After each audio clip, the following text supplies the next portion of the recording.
Se você mantém certos hábitos, pode estar permitindo que companhias invisíveis se aproximem de você. E sem perceber, deixar que elas drenem a sua energia vital, influenciem seu humor e até confundam seus pensamentos. Esses irmãos desencarnados não chegam com alarde.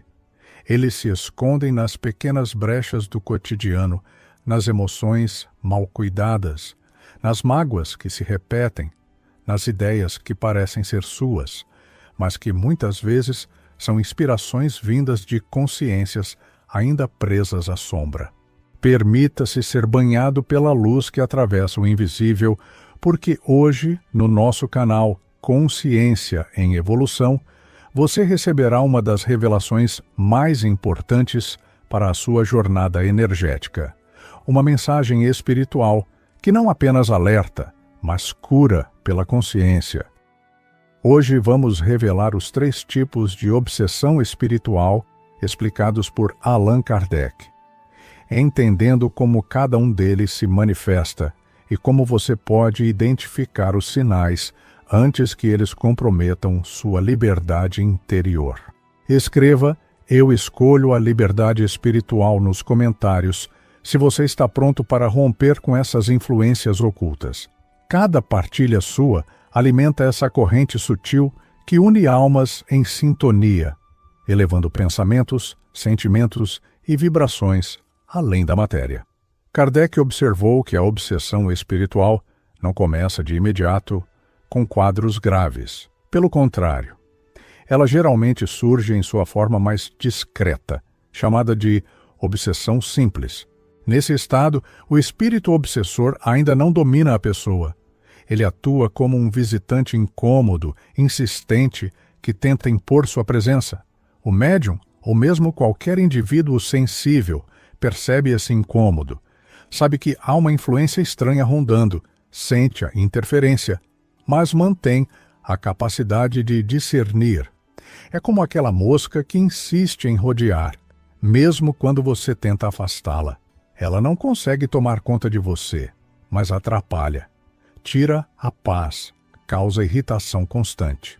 No campo espiritual, esse tipo de obsessão se revela em pensamentos repetitivos, impulsos súbitos, desânimos sem explicação. O indivíduo nota que algo não está bem, percebe um peso estranho que o acompanha, mas ainda guarda a liberdade de resistir. Kardec explica que esses espíritos geralmente são ignorantes ou perturbados, muitas vezes sem plena consciência do mal que provocam. Alguns, movidos pelo rancor ou por vínculos do passado, buscam apenas incomodar. Outros, por inveja ou hostilidade, procuram distrair a vítima de suas boas ocupações, como a oração, o estudo, a prática do bem. Aqui está a chave. A obsessão simples não anula a vontade, mas tenta desgastar. É como um ensaio, um teste de resistência. O espírito inferior quer saber até onde pode ir. Se encontra terreno fértil, se percebe fraqueza, tende a insistir mais. Se encontra firmeza, a influência vai se enfraquecendo. E quais são os sinais desse tipo de obsessão? Dificuldade em manter a concentração em leituras edificantes. Impulso de abandonar orações ou tarefas do bem, mesmo sem motivo real. Irritação sem causa aparente, como se algo interno estivesse sempre provocando. Ideias negativas que se repetem, mesmo contra a vontade da pessoa. Mas repare, ainda que haja incômodo, existe lucidez. A vítima consegue pensar: isso não é meu, essa ideia não condiz comigo. Esse espaço de consciência é precioso, porque é nele que nasce a chance de resistir. A obsessão simples, portanto, é um convite à vigilância. Se a pessoa percebe a influência e decide não se deixar levar, o processo tende a enfraquecer. Se, pelo contrário, ela se entrega ao pessimismo, à raiva ou ao vício, abre a porta para que esse mesmo espírito encontre mais domínio, e assim se prepare o terreno para formas mais graves de obsessão. Allan Kardec foi cuidadoso ao afirmar que não se trata de castigo divino, mas de lei de sintonia. Assim como dois rádios podem se sintonizar na mesma frequência, nós atraímos aqueles que vibram em padrões semelhantes aos nossos. Se nossos pensamentos se elevam, atraímos presenças mais luminosas. Se nos rebaixamos, ficamos vulneráveis às consciências perturbadas. Por isso, diante da obsessão simples, o antídoto é claro: elevar a vibração diária, a prece sincera, o cultivo da paciência, a prática da caridade, a disciplina mental são como barreiras luminosas que dificultam a permanência desses irmãos em nosso campo. Pense nisso. Se até mesmo as pequenas irritações da vida podem abrir portas, quanto mais precisamos cuidar dos grandes ressentimentos, das palavras maldosas, dos pensamentos repetidos de fracasso. Cada escolha mental é uma chave que abre ou fecha portais invisíveis. A obsessão simples pode parecer apenas um detalhe, mas é justamente nesse detalhe que muitos caem, porque subestimam o incômodo e, sem perceber, permitem que ele cresça até se transformar em algo muito maior. E talvez a pergunta mais importante seja: quais pensamentos você tem alimentado que podem estar servindo de ímã para influências que não são suas? Se na obsessão simples o espírito obsessor age como um visitante incômodo, na fascinação ele já se torna um mestre da ilusão. Aqui não há apenas incômodo ou insistência. Há sedução, engano e manipulação da mente. Allan Kardec descreve a fascinação como uma das formas mais perigosas de obsessão, justamente porque a vítima não se percebe enganada. Enquanto no caso simples, você ainda consegue distinguir o que é seu e o que não é, na fascinação, a fronteira se apaga. O espírito obsessor, ardiloso e paciente, instala ideias que parecem verdadeiras, que soam grandiosas, e a pessoa passa a acreditar nelas como se fossem revelações sublimes. Eis o ponto central: o fascinado não duvida. Para ele, não há engano. O raciocínio fica paralisado, como se o discernimento tivesse sido anestesiado.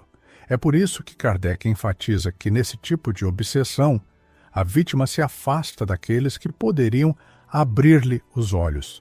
Se alguém tenta alertar, ela reage com orgulho, sente-se ofendida, acredita que estão com inveja ou má intenção. A fascinação é sutil porque se apoia em algo humano, a vaidade. Todos nós, em algum grau, temos necessidade de reconhecimento, de acreditar que somos especiais, de sentir que possuímos verdades que outros não enxergam. O espírito obsessor se aproveita disso. Ele massageia o ego, faz promessas, exalta a inteligência da vítima, até que ela mesma se coloque em uma posição de superioridade. E quando o orgulho toma o lugar da humildade, a porta da consciência fica aberta para as ilusões. É nesse ponto que a fascinação se torna perigosa. Imagine alguém que começa a receber mensagens espirituais. No início, sente alegria e responsabilidade. Mas, aos poucos, os comunicados que chegam passam a ser estranhos, distorcidos, cheios de ideias confusas. Em vez de questionar, a pessoa aceita como se fossem verdades elevadas. Se alguém próximo tenta advertir, ela se fecha ainda mais. Vocês não entendem a grandeza do que estou recebendo. Quantos médiuns, quantos grupos, quantos buscadores já não se perderam nesse caminho? Não porque lhes faltasse fé, mas porque lhes faltou a vigilância contra a fascinação. Kardec adverte: esse é o tipo de obsessão que mais compromete os trabalhos sérios, porque disfarça o erro debaixo de uma capa de grandeza. E como identificar quando estamos sob risco de fascinação? Quando não aceitamos críticas ou advertências. Quando acreditamos que apenas nós detemos a verdade. Quando começamos a afastar pessoas equilibradas que tentam nos alertar. quando sentimos orgulho em vez de humildade diante do que recebemos espiritualmente. Esses são sinais claros de que há um engano em curso. O obsessor fascina justamente porque coloca a vítima em uma posição de orgulho espiritual. E o orgulho, sabemos, é um dos maiores obstáculos à evolução. Mas há um detalhe importante. A fascinação não acontece apenas em médiums ostensivos. Qualquer pessoa pode cair nessa armadilha quando alimenta ideias distorcidas sem questionamento. Pode ser alguém convencido de que está sempre certo. Alguém que acredita que sua opinião é superior a todas. Alguém que, por ilusão, se isola do convívio equilibrado e se fecha em sua própria bolha. Nesse sentido, a fascinação é um alerta para todos nós. Quantas vezes aceitamos ideias prontas sem reflexão? Quantas vezes deixamos que o orgulho fale mais alto do que a humildade? Quantas vezes preferimos afastar quem nos confronta, ao invés de agradecer por nos apontar o que não vemos? A cura para a fascinação está na disciplina moral e na humildade constante. Nenhum espírito elevado incentiva orgulho. Nenhuma mensagem verdadeira se sustenta se não estiver alinhada ao amor, à paciência, à caridade. Quando a comunicação espiritual, ou mesmo uma ideia interna, se afasta desses princípios, é sinal de alerta. É por isso que Kardec dizia que devemos submeter todo o ensinamento ao crivo da razão e do Evangelho. A fé raciocinada é a vacina contra a fascinação. Perguntar-se sempre: essa mensagem promove humildade ou exaltação? Essa ideia me convida a servir ou a me sentir superior?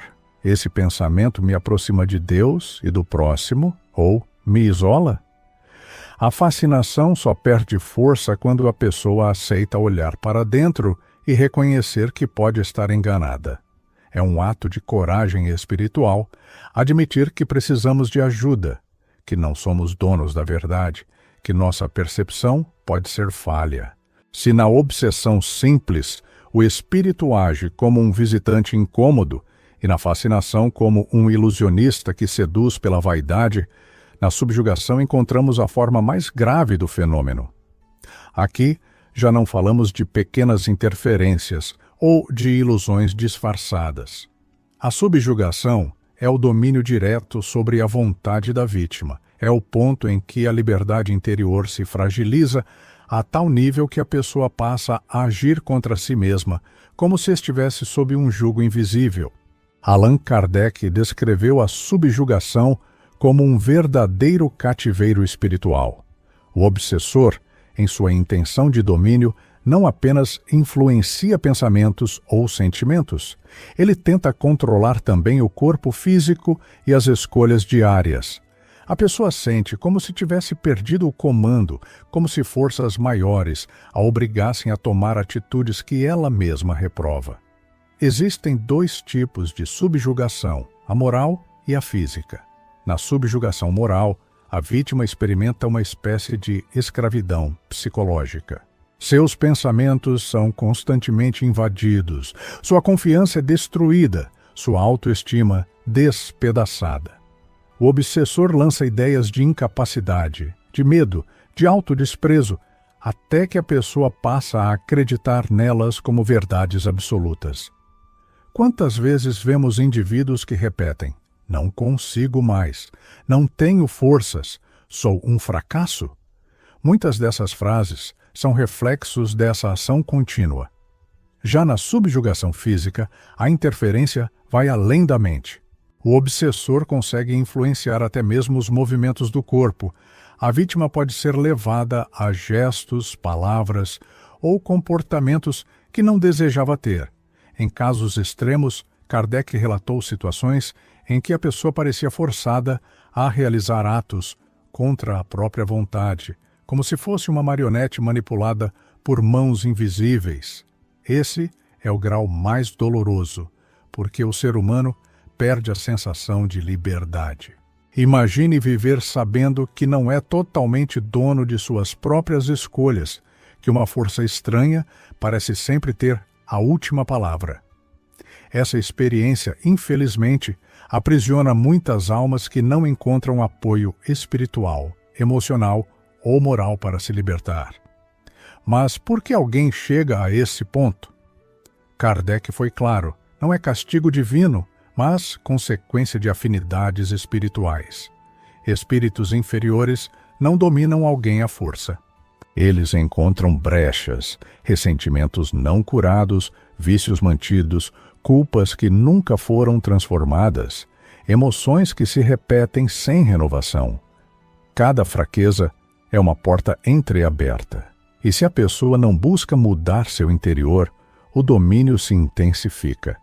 É importante compreender que, mesmo nesse estado, nunca estamos totalmente desamparados. A misericórdia divina se manifesta em diversas formas, no amigo que nos alerta, na oração que renova forças, no passe que alivia, no estudo que esclarece, na caridade que limpa o coração. Nenhuma prisão espiritual é eterna, mas para sair dela é preciso reconhecer que se está aprisionado. A subjugação, portanto, exige um esforço maior de reforma íntima. Não basta apenas orar, se a oração não vem acompanhada de mudança de atitude. É preciso reorganizar a vida, rever hábitos, cortar vícios, perdoar ofensas, cultivar pensamentos elevados diariamente. O obsessor perde o domínio quando percebe que a vítima já não responde às mesmas vibrações de antes. E talvez a pergunta que mais provoca reflexão seja esta: em que áreas da sua vida você sente que não tem mais controle? Se existe um comportamento que você repete contra a sua vontade, se há um pensamento que insiste em aprisionar, se há um vício que parece impossível de vencer, pode haver sinais de subjugação em curso. Reconhecer isso não é motivo de vergonha. Pelo contrário, é um ato de coragem espiritual. É nesse instante de consciência que começa a libertação. Kardec nos lembra que, por mais forte que seja a influência de um obsessor, ela nunca é maior que a força do bem. A luz sempre dissolve a sombra. O amor sempre vence o ódio. A humildade sempre desarma o orgulho. Por isso, a subjugação, mesmo sendo a forma mais grave, também pode ser o início de um grande despertar. E a boa notícia é que você não precisa enfrentar isso sozinho. A espiritualidade superior sempre se aproxima quando o coração sincero pede auxílio. Cada prece é ouvida. Cada esforço íntimo é registrado.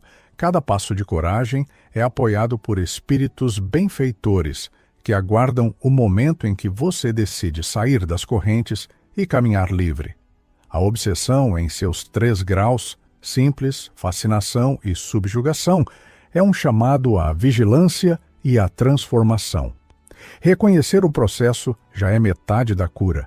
O restante vem da prática diária. Alimentar bons pensamentos, servir com generosidade, cultivar a humildade e confiar na força divina que habita em você. E agora eu te convido. Olhe para dentro de si e reflita. Há algo que ainda precisa ser libertado em sua vida? Os 3 tipos de obsessão espiritual, simples, fascinação e subjugação, não são apenas conceitos doutrinários. Eles são realidades vividas todos os dias por milhares de pessoas, muitas vezes sem que elas percebam. E cada grau traz consigo um chamado. A obsessão simples pede vigilância, a fascinação pede humildade, a subjugação pede coragem e perseverança. Em todos os casos, o caminho da libertação é o mesmo: o fortalecimento da alma pela luz da consciência. Quando você se dispõe a elevar seus pensamentos, quando decide trocar ressentimento por perdão, vício por disciplina, orgulho por humildade, você começa a enfraquecer os laços que o prendem. Nenhum espírito inferior consegue se manter ao lado de alguém que vibra com sinceridade no bem. E aqui está a beleza do ensinamento de Kardec. Não estamos à mercê das trevas. Somos co-criadores de nossa própria liberdade. A cada oração, a cada gesto de caridade, a cada esforço íntimo, você constrói muralhas de luz que repelem a influência nociva. Mesmo que caia, mesmo que fale, cada tentativa de reerguer-se é registrada pela espiritualidade superior. Se hoje você reconheceu sinais de obsessão em sua vida, não desanime. Isso não é sentença, é oportunidade. O despertar para essa realidade já é prova de que sua alma busca libertação. A obsessão só vence quando permanece oculta. Quando a consciência ilumina, as correntes começam a se romper. E lembre-se, ninguém está sozinho. Cada um de nós tem ao lado guias espirituais amorosos, prontos para nos apoiar quando damos o primeiro passo. A sua luta é conhecida, a sua dor é compreendida. E o seu esforço sincero nunca é em vão. Talvez seja este o momento de assumir um compromisso íntimo, cuidar da sua mente como quem cuida de um jardim sagrado. Não permitir que ervas daninhas do orgulho, da raiva ou da desesperança tomem conta. Regar diariamente com prece, adubar com boas leituras, iluminar com o sol da caridade. Aos poucos, esse jardim interior floresce e espíritos perturbados não encontram mais onde se fixar. Se você sentiu que essa mensagem falou ao seu coração, escreva nos comentários: eu escolho a luz da consciência. Assim você declara diante do invisível que está pronto para se fortalecer. E cada palavra escrita se une a tantas outras, formando uma corrente luminosa que nos envolve a todos. Permita que essa luz se espalhe. Compartilhe este vídeo com alguém que também precisa despertar para essa verdade. Assim, você não apenas fortalece sua própria proteção, mas estende a mão para outro coração que talvez esteja pedindo socorro em silêncio. Que a paz de Jesus e a sabedoria da doutrina espírita estejam com você. E que a cada dia você se lembre: nenhuma sombra é eterna diante da luz.